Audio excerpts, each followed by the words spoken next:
كل نفس ذائقة الموت آمنت بالله صدق الله العلي العظيم وبلغنا رسوله النبي الأمين المكين المتين الكريم ونحن على ذلك من الشاهدين والشاكرين قال رسول الله صلى الله تعالى عليه وسلم الحديث خيركم من تعلم القرآن وعلمه أو كما قال عليه الصلاة والسلام. محترم بزرگ عزیز دوستو، سامنے بیٹھے ہوئے سامنے کرو سے آواز مرتی اور خواتین پردہ ماول بنے السلام علیکم ورحمۃ اللہ وبرکاتہ.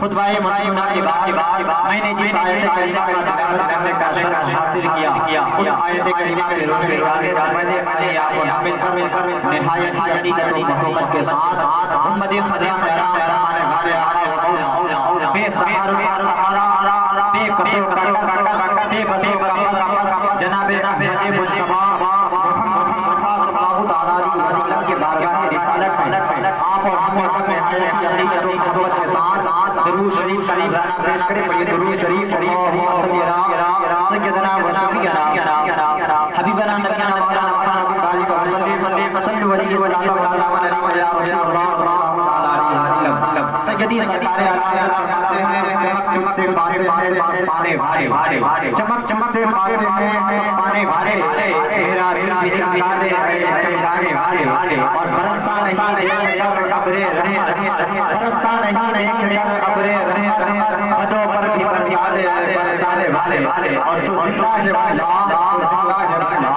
میری چشم عالم سے چھپانے والے. کسی شاعر نے کہا جہاں ذکر حبیب ہوتا ہے خود خدا بھی قریب ہوتا ہے، جہاں ذکر حبیب ہوتا ہے خود خدا بھی قریب ہوتا ہے اور محفل میلاد میں بیٹھنے والا آدمی بڑا خوش نصیب ہوتا ہے. محفل میلاد میں بیٹھنے والا آدمی بڑا خوش نصیب ہوتا ہے. اور کیا بھروسہ ہے اس میں لگانے کا، کیا بھروسہ ہے اس میں لگانے کا، آدمی بلبلا ہے پانی کا اور زندگی کا بھروسہ چھوڑ دو ایک آن میں، زندگی کا بھروسہ چھوڑ دو ایک آن میں. صبح کو گھر میں ہو شام شبیستان میں، صبح کو گھر میں ہو شام شبیستان میں. معزز سامعین کرام، میں نے جس آیت کریمہ کا تلاوت کرنے کا شرف حاصل کیا موسم کا خیال ہوئے ٹیبل کے ساتھ آپ کے سامنے پہلی بار حاصل ہوئی ہے ہماری. انشاءاللہ چاہے 10 منٹ یا 15 منٹ بالکل تیزی کے ساتھ میں آپ کے حوالے کرنا چاہتا ہوں. یہ محفل میلاد سالے سالات کے تعلق سے مرحومہ کے سالے سالات کے تعلق سے بچایا گیا ہے، سجایا گیا ہے. انشاءاللہ میں جتنی دیر بولوں گا موت کی تکلیف ہوگی. میں نے جس آیت کریمہ کا تلاوت کرنے کا دیکھا اللہ تعالیٰ قرآن پاک میں فرماتا ہے کل نفس ذائقہ الموت. اللہ قرآن پاک میں فرماتا ہے کل نفس ذائقہ الموت. وہ ہر جاندار ایک نہ ایک دن موت کا مزہ چکھے گا اور جاندار اسے کہتے ہیں جس کے اندر جان ہوتی ہے اسے ایک نہ ایک دن مرنا. پہلے کہتے ہیں اللہ تبارک و تعالیٰ کہ انسانوں کرنے کہ اللہ تبارک و تعالیٰ نے انسان بنایا. دنیا کی جتنی چیزیں دیکھ رہے ہیں سب کو پیدا کرنے والا اللہ ہے. اگر آپ پڑھے لکھے نہیں ہیں اگر پھر بھی آپ سے کوئی پوچھیں کہ دنیا کو بنانے والا کون ہے تو آپ کا جواب یہ ہوگا کہ دنیا کے بنانے والا اللہ تبارک و تعالیٰ. اگر پھر آپ سوال کریں کہ دنیا کے ہر کو پیدا کرنے والا ہے، آپ پڑھے لکھے نہیں ہیں لیکن پھر بھی آپ کو جواب پتا ہے کہ دنیا کے ہر چیز کو پیدا کرنے والا اللہ ہے. میں کہنا چاہتا ہوں کہ اللہ تبارک و تعالیٰ دنیا کی ہر چیز کو پیدا کرنے والا ہے، چاہے درندے ہو، چاہے پرندے ہو، جھاڑ جنگل پیڑ پودے، یہ جتنی چیزیں ہمارے نظر کے سامنے ہیں سب کو پیدا کرنے والا ہے. لیکن مسلمانوں کو آپ نے غور کیا کہ اللہ تبارک و تعالیٰ ہر شے پہ قادر ہے. قرآن بتاتا ہے واللہ علی کل شیء قدیر کہ اللہ ہر شے پہ قادر ہے. اللہ چاہے پیدا کر سکتا ہے.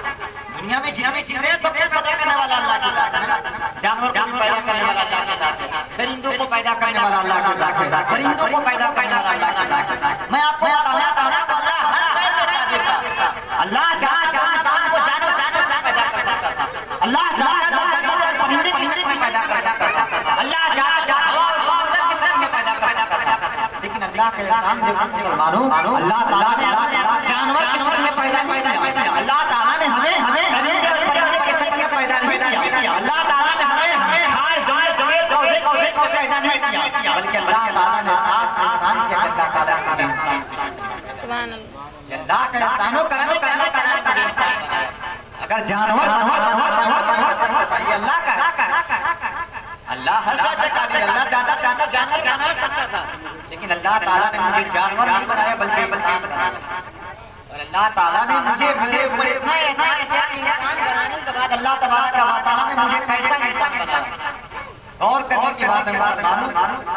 آپ نے اپنے آنکھوں سے دیکھا ہوگا بہت سارے گھر میں ایسے بچے پیدا ہوتے ہیں جو پائیداری مانگنا ہوتے ہیں. بہت سارے گھروں میں ایسے بچہ پیدا ہوتا ہے جو پائیداری آشنا ہوتا ہے.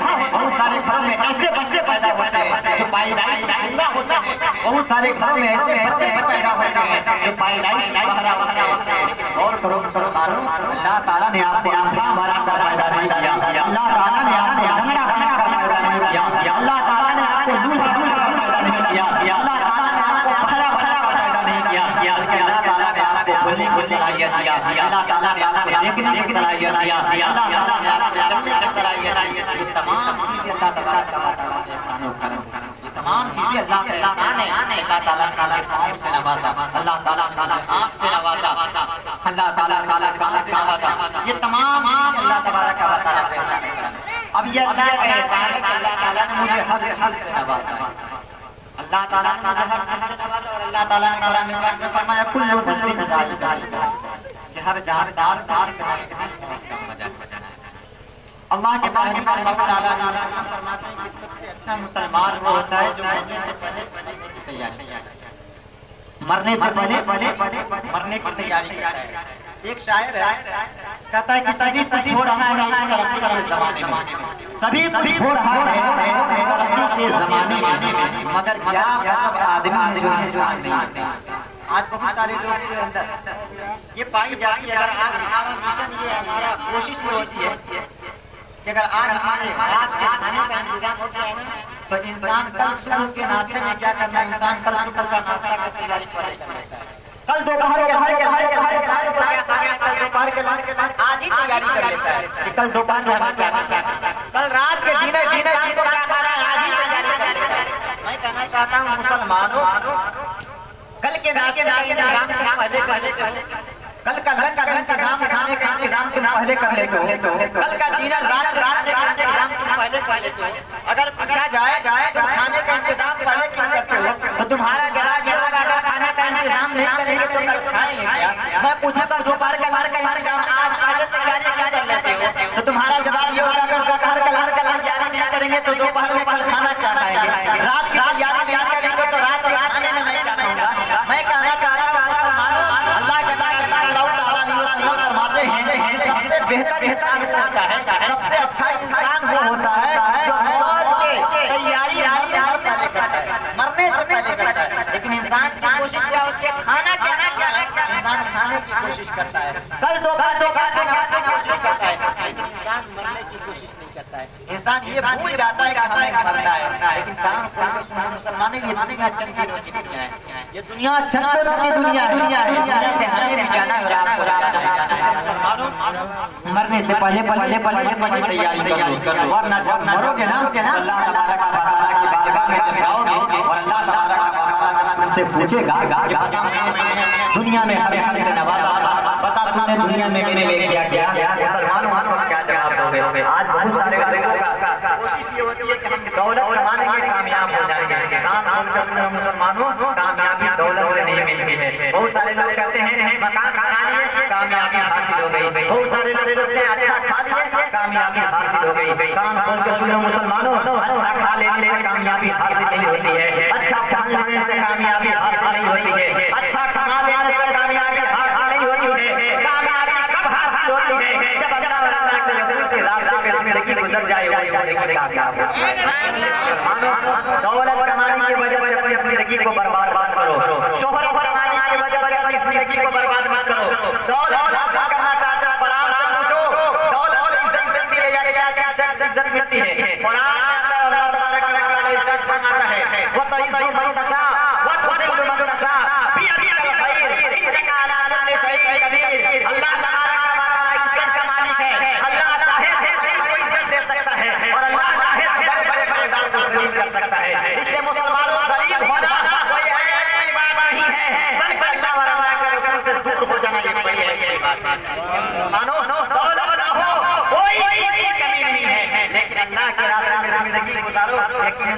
دنیا میں بھی کامیاب ہوں گے اور مرنے کے بعد آخرت میں بھی کامیاب ہو جاؤ گے۔ اس لیے مسلمانوں اپنی زندگی میں اللہ تبارک و تعالیٰ کی فرما برداری کرو۔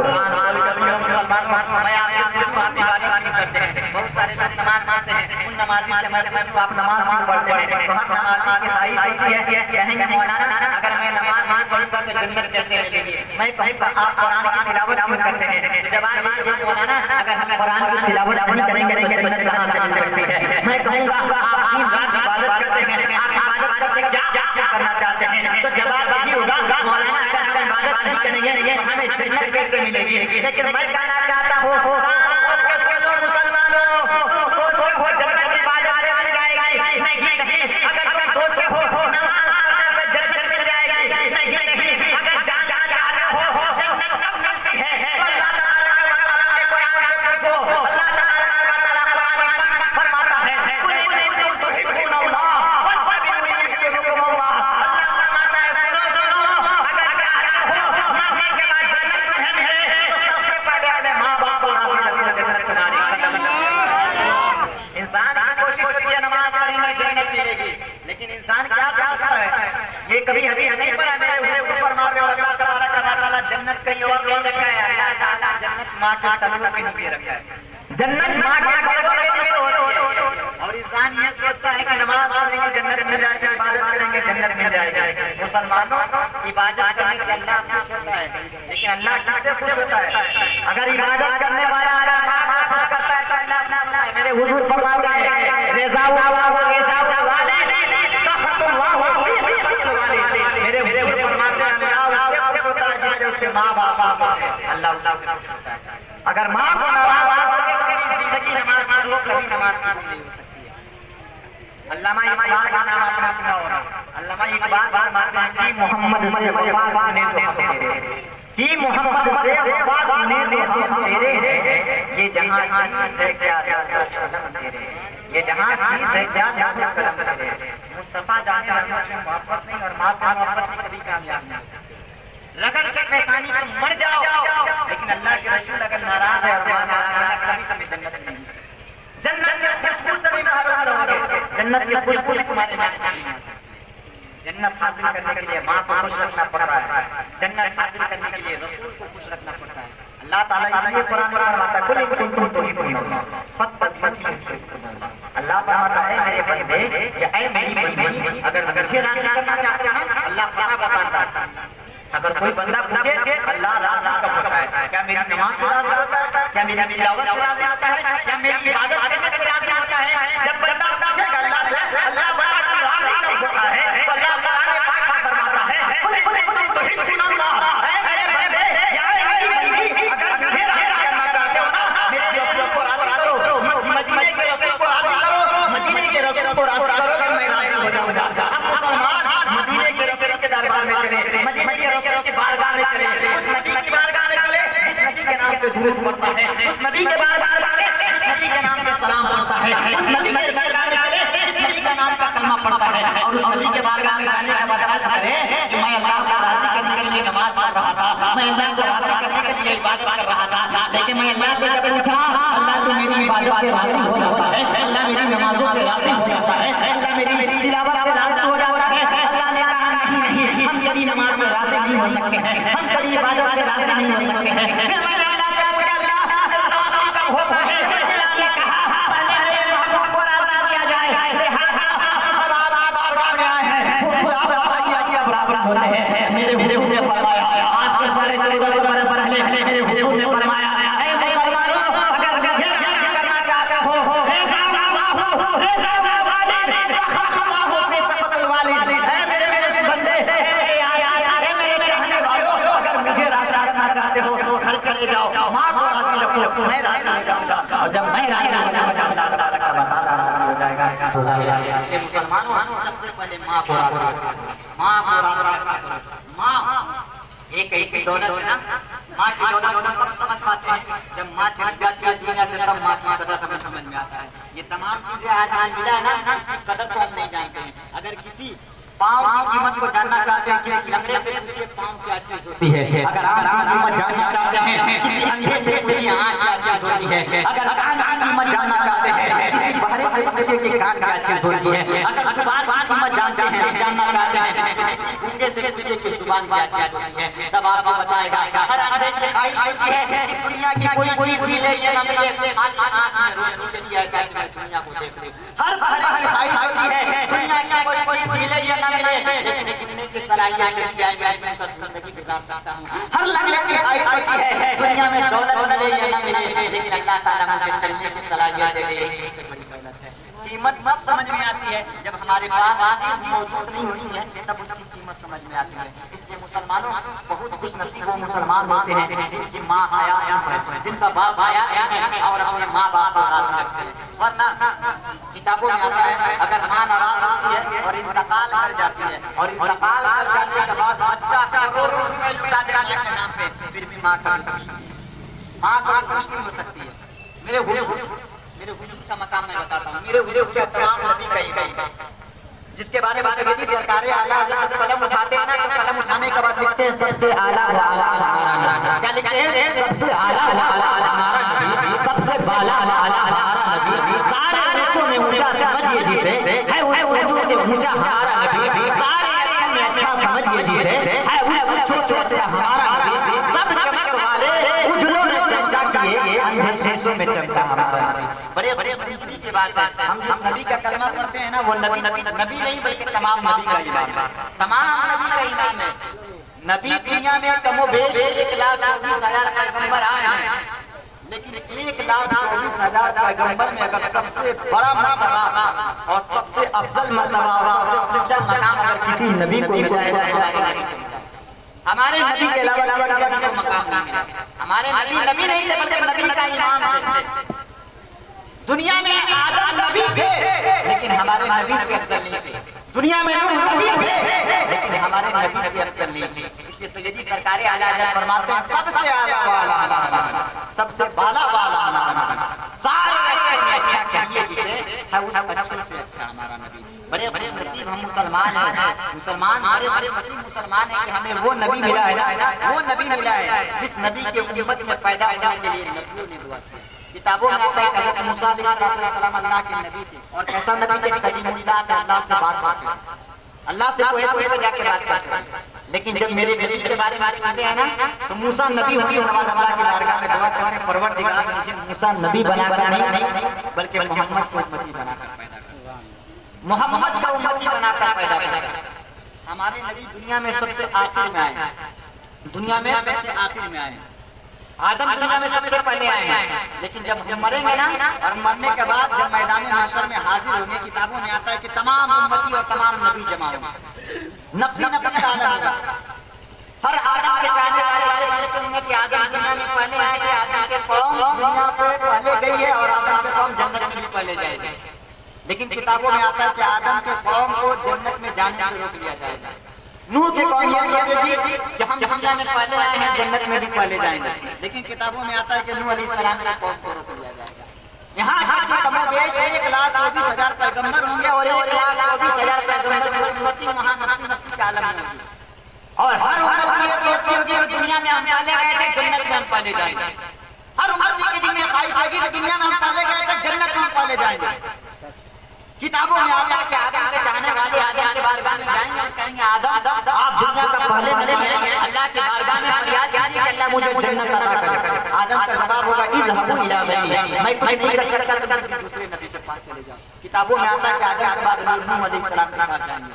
نوح علیہ السلام کے پاس جانے کے بعد کہیں گے آپ دنیا میں آدم کے بعد گئے ہیں, آپ اللہ کی بارگاہ میں فریاد کیجیے کہ اللہ مجھے جنت عطا کرے.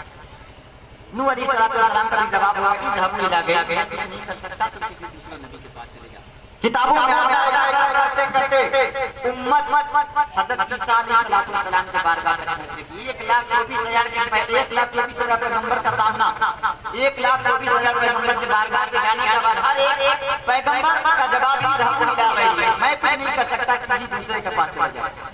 لیکن جب انسان جب حضرت عیسیٰ علیہ السلام کی بارگاہ میں جائے گا اور جانے کے بعد کہے گا آپ اللہ کے نبی ہیں, آپ اللہ کے بارگاہ میں فریاد کیا کہ اللہ مجھے جنت میں بھیجے, حضرت عیسیٰ علیہ السلام کہیں کہ دیکھو میں اللہ کے بارگاہ میں فریاد نہیں کر سکتا ہوں, لیکن میں تمہیں ایک پتہ بتاتا ہوں, اگر اس بارگاہ میں جاؤ گے تو یقیناً وہ تمہیں جنت دلوا سکتا ہے۔ اب عیسیٰ علیہ السلام سے قوم پوچھے کہ بتائیے وہ کون سا قوم ہے، وہ کون سا نبی ہے جن کے بارگاہ میں جائیں تو اللہ تعالیٰ کے بارگاہ میں فریاد کریں گے۔ تو حضرت عیسیٰ علیہ السلام کہیں گے کسی اور نبی کے پاس نہ جاؤ، عیسیٰ علیہ السلام کہیں گے اذهبوا الی محمد، تم محمد کے پاس چلے جاؤ، محمد تمہارے لیے جنت کے لیے تمہارے حق میں اللہ کے بارگاہ میں فریاد کرے گا، اور جب محمد اللہ کے حق میں فریاد کرے گا تو یقیناً تمہیں جنت مل جائے گی۔ میں کہنا چاہتا ہوں آدم کے چاہنے والوں نے سوچا کہ آدم علیہ السلام مجھے جنت میں بھیج دیں، لیکن آدم نے کیا جواب دیا؟ میں کچھ نہیں کر سکتا، کسی دوسرے کے پاس چلا جاؤ۔ میدان محشر میں اگر کہنے کا مقصد یہ ہے کہ ہم دنیا میں سب سے آخری نبی کی امت بن کر آئے ہیں، لیکن جب جنت میں جانے کی باری آئے گی تو آدم کے قوم کو روک لیا جائے گا، نوح کے قوم کو روک لیا جائے گا۔ اگر سب سے پہلے اگر کسی قوم کو بھیجا جائے گا، کسی امتی کو بھیجا جائے گا تو مصطفیٰ جان رحمت کی امتی کو بھیجا جائے گا، یعنی مجھے جنت میں بھیجا جائے گا، ہم سب کو جنت میں بھیجا جائے گا۔ سوچنے کی بات ہے، دنیا میں ہم سب سے آخر میں آئے ہیں، لیکن جب دنیا سے جائیں گے اور جنت میں جانے کی باری آئے گی تو سب سے پہلے محمد کو امتی جائے گا۔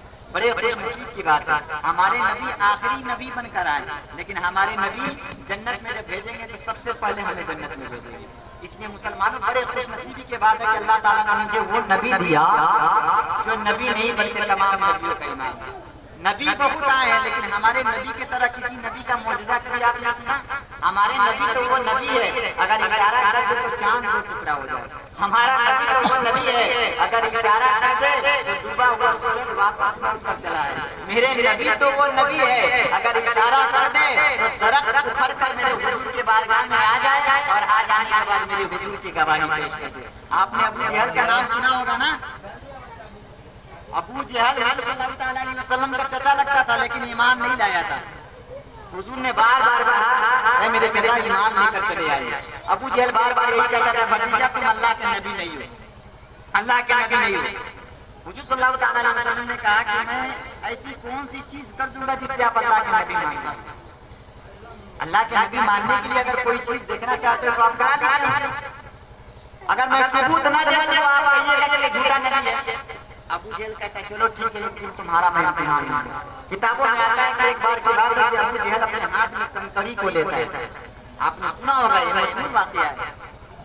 ابو جہل ایک دن اپنے ہاتھ میں کنکری کو لیتا ہے اور لینے کے بعد حضور کی بارگاہ میں کھڑا ہوتا ہے اور آنے کے بعد کہتا ہے میرے بھتیجے بہت دعویٰ کرتے ہو کہ تم اللہ کے نبی ہو، اگر تم اللہ کے سچے نبی ہو نا تو بتاؤ میرے ہاتھ میں کیا ہے، میری مٹھی کے اندر کیا ہے۔ حضور صلی اللہ تعالیٰ علیہ وسلم سمجھ جاتے ہیں کہ آج ہمارا چچا جو آیا ہے نا آج مجھ سے مقابلہ دے گا۔ حضور نے فرمایا میرے چچا اگر میں بتا دیا کہ آپ کی مٹھی کے اندر کیا ہے تو کیا آپ ایمان لائیے گا؟ ابو جہل نے کہا کہ ہاں اگر آپ بتا دیجیے گا کہ میرے ہاتھ کی مٹھی کے اندر ہے کیا تو میں ایمان لاؤں گا۔ حضور صلی اللہ تعالیٰ علیہ وسلم جانتے تھے کہ میں بتا دیا کے لیے ایمان نہیں لائے گا، کیونکہ حضور صلی اللہ تعالیٰ علیہ وسلم سے بے شمار معجزہ دکھا چکے تھے، لیکن معجزہ دیکھنے کے بعد ابو جہل ایمان نہیں لاتا تھا۔ بار بار معجزہ دیکھتا تھا اور معجزہ دیکھنے کے بعد کہتا تھا کہ آپ جادوگر معلوم ہوتے ہیں، اللہ کے نبی نہیں ہے۔ حضور جانتے ہیں بڑا مکار آدمی ہے، اگر میں بتا دیا کہ اس کے مٹھی کے اندر ہے کیا پھر بھی ایمان نہیں لائے گا۔ حضور نے فرمایا ہے میرے چچا آپ کا سوال یہ ہے کہ آپ کے مٹھی کے اندر کیا ہے، اگر میں بتا دیا تو آپ ایمان لائیے گا؟ اس نے کہا اگر آپ نے بتا دیا تو میں ایمان لاؤں گا۔ میرے حضور نے فرمایا اگر میں نہ بتاؤں آپ کے مٹھی کے اندر جو چیز ہے اس سے میں پوچھوا دوں کہ میں کون ہوں تو کیسا رہے گا؟ ابو جہل نے کہا میرے بھتیجے میں تو سوال آسان لایا ہے، میں تو صرف پوچھا تھا کہ اس مٹھی کے اندر ہے کیا بتا دو، لیکن تم نے سوال اور مشکل کر دیا، بڑا بھاری سوال کر دیا۔ اب تم نہ بتا کر تم کہہ رہے ہو کہ تمہاری مٹھی میرے مٹھی کے اندر جو چیز ہے وہ چیز تمہاری جواب دے۔ حضور نے فرمایا ہاں میں نہیں چاہتا کہ میں بتاؤں کہ یہ چیز کیا ہے، میں چاہتا ہوں کہ یہ چیز سے پوچھ لوں کہ میں کون ہوں۔ ابو جہل نے کہا ایسا ہو ہی نہیں سکتا ہے، ایسا ہو ہی نہیں سکتا ہے، آپ کے اندر بولنے کی صلاحیت ہے، آپ بول سکتے ہیں بتا سکتے ہیں، لیکن میں جو چیز کو لایا ہوں وہ بول نہیں سکتی ہے، اس کے اندر بولنے کی صلاحیت نہیں ہے۔ حضور نے فرمایا اگر میں وہ چیز سے بلوا دوں کہ میں کون ہوں تو کیا ایمان لاؤ گے؟ ابو جہل نے کہا اگر ایسا ہو گیا تو میں ایمان لاؤں گا۔ کیا کہا؟ اگر ایسا ہو گیا تو میں ایمان لاؤں گا۔ کتابوں میں آتا ہے میرے حضور نے اس مٹھی کے اندر مٹھی پہ اشارہ کیا اور اشارہ کرنے کے بعد کہا اے ابو جہل کہ مٹھی کے ہاتھ والی چیز یہ بتا کہ میں کون ہوں۔ جب اتنا کہا نا اور میرے حضور نے اشارہ کیا نا تو کتابوں میں آتا ہے کہ ابو جہل کے بند مٹھی کے ہاتھ کے کنکری حضور کا کلمہ پڑھا اور جواب دیا اشہد ان لا الہ الا اللہ و اشہد ان محمد رسول اللہ۔ جب اتنا کہا نا حضور نے کہا ابو جہل سن لیے، تمہارے مٹھی کے اندر جو کنکری ہے وہ میرا جواب دے دیا اور میری گواہی پیش کر دی۔ ابو جہل نے کہا نہیں آپ جادوگر معلوم کرتے ہیں، آپ جادوگر معلوم کرتے ہیں۔ میں کہنا چاہتا ہوں کہ اگر بہت سارے لوگوں کے نصیب میں ایمان کی دولت ہوتی ہے نا تو بغیر کوئی چیز دے کے ایمان قبول کر لیتے ہیں۔ ہم نے یا آپ نے ایمان قبول کیا ہے؟ میں آپ سے پوچھوں آپ ایمان کیسے قبول کیے ہیں؟ کیا آپ نے کبھی دیکھا ہے کہ حضور چاند کو اشارے سے 2 ٹکڑے کیے ہیں؟ تو آپ کا جواب ہوگا نہیں، ہم نے دیکھا نہیں ہے بلکہ سنا ہے۔ ہر انسان کا جواب ہوگا ہم نے تو دیکھا نہیں ہے نا، کیونکہ حضور کے زمانے میں ہم تھے نہیں، حضور کے زمانے میں صحابہ تھے۔ لیکن ہمارا ایمان کیسا ایمان؟ ہم نے حضور کو چاند کو 2 ٹکڑے کرتے نہیں دیکھا، لیکن ہم نے سنا بزرگوں سے، ہم نے مان لیا۔ ہم نے سنا بزرگوں سے، ہم نے مان لیا، ایمان لایا۔ ہم جانتے ہیں کہ ہمارے نبی چاند کو 2 ٹکڑے کر سکتے ہیں، لیکن ابو جہل اپنی آنکھوں سے معجزہ کو دیکھتا تھا، پھر بھی ایمان نہیں لایا، پھر بھی ایمان نہیں لایا۔ میں کہنا چاہتا ہوں کہ ابو جہل ایمان لاتا کیسے؟ اس کے تقدیر میں ایمان لکھا ہی نہیں تھا۔ جس کے تقدیر میں جہنم لکھ دیا جائے وہ کبھی جنتی ہو ہی نہیں سکتا ہے۔ جس کے تقدیر میں جہنم لکھ دیا جائے وہ کبھی جنتی ہو ہی نہیں سکتا ہے۔ ورنہ اگر جنتی ہونا تھا تو آپ اندازہ لگائیے ابو جہل کے اندر بولنے کی صلاحیت تھی، کنکر کے اندر بولنے کی صلاحیت نہیں تھی۔ کنکر بول نہیں سکتا تھا، بے جان کنکر تھا، لیکن کنکر کتنا خوش نصیب کنکر ہو گیا کہ حضور کی گواہی دے دی۔ بے جان ہونے کے بعد اللہ تعالیٰ نے اس کے اندر جان پیدا کر دیا، اور ابو جہل کے اندر جان تھا پھر بھی اللہ تبارک و تعالیٰ اسے ذلیل کر دیا۔ اللہ اسے ذلیل کر دیا نا، اللہ اسے ایمان کی دولت سے تعالیٰ مان نہیں کیا۔ بہت خوش نصیب انسان ہم ہیں کہ اللہ تعالیٰ نے مجھے انسان بنایا، ہمیں انسان کے ساتھ ساتھ مسلمان بنایا ہے۔ مسلمان بنانا اللہ تبارک و تعالیٰ کا بہت بڑا احسان ہے۔ دنیا میں جتنے انسان پیدا ہوئے سب کو پیدا کرنے والا اللہ کی ذات ہے۔ اللہ چاہتا تو ہمیں کافر کے گھر پیدا کر سکتا تھا، اللہ چاہتا تو ہمیں غیر مسلم کے گھر پیدا کر سکتا تھا، اللہ چاہتا تو ہمیں کسی بدعقیدے کے گھر پیدا کر سکتا تھا، لیکن اللہ کا احسان دیکھو، اللہ تعالیٰ نے مجھے کسی غیر کے گھر پیدا نہیں کیا، اللہ تعالیٰ نے مجھے کسی کافر کے گھر پیدا نہیں کیا، بلکہ اللہ تعالیٰ نے میرے اوپر احسان کیا کہ اللہ تعالیٰ نے مجھے مسلمان کے گھر پیدا کیا۔ اور کیسے مسلمان کے گھر پیدا کیا؟ ایمان والے مسلمان کے گھر پیدا کیا۔ مسلمانوں سب سے بہتر مسلمان وہ ہوتا ہے جو اپنے ایمان کو محفوظ رکھ کر زندگی گزارتا ہے اور مرتے دم تک اپنے ایمان کو سلامت رکھتا ہے۔ اور نہ اگر ایمان کا خاتمہ نہیں ہوا نا تو پھر کوئی فائدہ نہیں ہے، ہمارا کوئی فائدہ نہیں ہے اپنی زندگی عبادت کرنے کا۔ ہر مسلمان کی کوشش یہ ہونی چاہیے اللہ تبارک و تعالیٰ کی بارگاہ میں دعا کرے کہ اللہ مجھے جب تک دنیا میں رکھے مسلمان بنا کر رکھے، اور جب ہماری موت آئے تو ایمان کی حالت میں میری خاتمہ ہو۔ ایمان کی حالت میں خاتمہ ہونا یہ سب سے بہادری کی بات ہے۔ اس لیے مسلمانوں ایمان کی حالت میں خاتمہ ہونے کے لیے دعا کیا کریں۔ اللہ کے نبی صلی اللہ تعالیٰ علیہ وسلم کے میں مقام بیان کر رہا تھا، لیکن میں آپ کو بتا دینا چاہتا ہوں، میں عرض یہ کر رہا تھا کہ ماں کی قیمت اسے سمجھ میں آتی ہے جو جس کی ماں نہیں ہوتی ہے۔ کسی ایسے بچے سے ملیے جس کے دنیا میں ماں نہیں ہے، اس سے پوچھیے کہ ماں کیا چیز ہوتی ہے۔ جانتے ہیں ماں کیا چیز ہوتی ہے؟ ماں وہ چیز ہوتی ہے، ماں وہ چیز ہوتی ہے کہ اگر ماں گھر میں نہ ہونا، گھر میں ہر چیز کھڑا ہو لیکن گھر سنسان نظر آتا ہے، گھر سنسان نظر آتا ہے۔ آج حالت یہ ہے نا، اگر کوئی بچہ باہر سے آئے نا اور ماں گھر میں نہیں ہوتی ہے نا تو بچہ آنے کے بعد سب سے پہلے اگر گھر میں کسی کی تلاش کرتا ہے اور کسی کو کھوجتا ہے تو سب سے پہلا جملہ ہر بچے کا زبان سے یہ ہوتی ہے کہ ماں کہاں ہے۔ ماں سے کوئی کام نہیں ہے، باہر سے آتا ہے، لیکن جب باہر سے آتا ہے بیوی سامنے ہے، بال بچے سامنے ہے، لیکن پھر بھی اس کا پہلا جملہ جو نکلے گا بیٹے کی زبان سے یہی نکلے گا ماں کہاں ہے۔ ماں کہاں ہے؟ ہر بچے کی خواہش ہوتی ہے کہ جب گھر جائے تو ماں کا چہرہ دیکھے، ہر بچے کی خواہش ہوتی ہے جب گھر جائے تو ماں کا چہرہ دیکھے۔ اور کان کھول کے سنو مسلمانوں، جس کی ماں دنیا سے چلی جاتی ہے نا وہ انسان ہوتا ہے ماں چلی گئی ہے، بوڑھی ہو گئی تھی، انتقال کر گئی ہے، لیکن اسے بہت نقصان ہوتا ہے، بہت نقصان ہوتا ہے۔ میں آپ کو دنیاوی مثال دے کر بتاؤں، انسان اگر حج کرنے کے لیے جاتا ہے نا، حج کرنے کے لیے جاتا ہے تو کم سے کم اسے 3-4 لاکھ روپے کا خرچ کا سامنا کرنا پڑتا ہے، خرچ کا سامنا کرنا پڑتا ہے۔ لیکن آؤ میرے حضور سے پوچھو، میرے حضور سے پوچھو، ایک صحابہ ہے میرے حضور کے بارگاہ میں کھڑے ہوتے اور کھڑے ہونے کے بعد کہتے حضور میں بڑا غریب صحابی ہوں اور میں چاہتا ہوں کہ حج کروں لیکن میرے پاس دولت نہیں ہے، میرے پاس دولت نہیں ہے۔ حدیث کی روشنی میں بات سنیں، ماں کیا چیز ہوتی ہے اسے سمجھے، ماں کیسی دولت ہوتی ہے۔ اب صحابہ حضور سے پوچھتے حضور بتایا جائے میں حج کرنے کے خواہش رکھتا ہوں لیکن ہمارے پاس پیسہ نہیں ہے کہ ہم حج